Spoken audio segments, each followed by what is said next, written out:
Back to my YouTube channel guys. Voice over കൊടുക്കുമ്പോൾ ചെറുതായിട്ട് ജലദോഷം ഉള്ളത് കൊണ്ട് തന്നെ സൗണ്ടിന് കുറച്ച് പോരായ്മകൾ കാണും. നിങ്ങളത് കണക്കാക്കേണ്ട, അവോയ്ഡ് ചെയ്ത് വിട്ടേക്കും. ഓക്കെ. ആൻഡ് ഇന്നത്തെ നമ്മുടെ വീഡിയോ എന്ന് പറയുന്നതും അൺബോക്സിംഗ് ആണ്.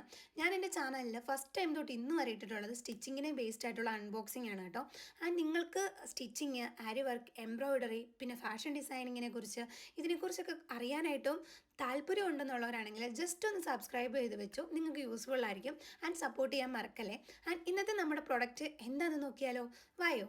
ഇന്നത്തെ എൻ്റെ പ്രൊഡക്റ്റ് എന്ന് പറഞ്ഞിട്ടുണ്ടെങ്കിൽ കുറേ സ്കെയിൽസ് വന്നിട്ടുണ്ട്, അതുപോലെ തന്നെ വേറെ എന്തൊക്കെയോ സാധനങ്ങൾ വന്നിട്ടുണ്ട്. എല്ലാം ഞാൻ നിങ്ങൾക്ക് കാണിച്ചു തരാവേ. വായോ. അപ്പം സംഭവം എന്താണെന്ന് വെച്ച് കഴിഞ്ഞാൽ നമ്മൾ സ്റ്റിച്ചിങ് ചെയ്യുന്ന ടൈമിൽ കുറേ അധികം സ്കെയിൽസ് വേണ്ടി വരും. ഇതിലെ പകുതി സ്കെയിൽസിൻ്റെ പേര് എന്താണെന്ന് എനിക്കറിയില്ല. അറിയാവുന്ന 2-3 സ്കെയിലിൻ്റെ പേര് ഞാൻ പറയാം. French curve scale, L scale, ഇത് രണ്ടെണ്ണമാണ് എനിക്കറിയാവുന്ന സ്കെയില്. ഇതല്ലാതെ നിങ്ങൾക്ക് ഏതെങ്കിലുമൊക്കെ സ്കെയിൽ അറിയാമെന്നുണ്ടെങ്കിൽ നിങ്ങൾ കമൻറ്റ് ചെയ്യട്ടോ.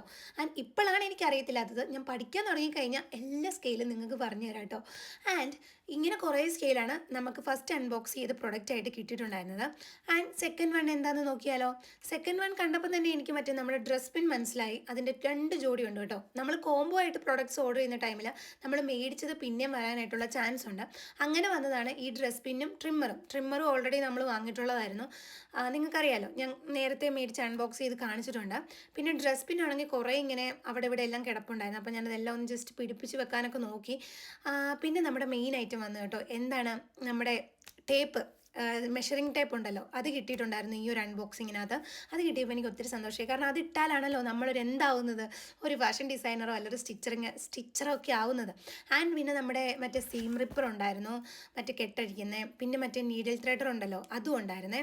ആൻഡ് ഇത്രയും പ്രോഡക്റ്റ്സ് ഉണ്ടായിരുന്നു. പിന്നെ ലാസ്റ്റ് ഞാൻ നോക്കിയപ്പോൾ ഒരു സാധനം ഉണ്ടായിരുന്നു. ഇതാണ് കേട്ടോ ട്രേസിംഗ് വീല്. ഇതൊക്കെ എന്തിനാണെന്നൊന്നും എനിക്കറിയില്ല, എല്ലാം ഞാൻ പറഞ്ഞുതരാം. അപ്പോൾ അടുത്ത വീഡിയോയിൽ കാണാം. അതുവരേക്കും ബൈ.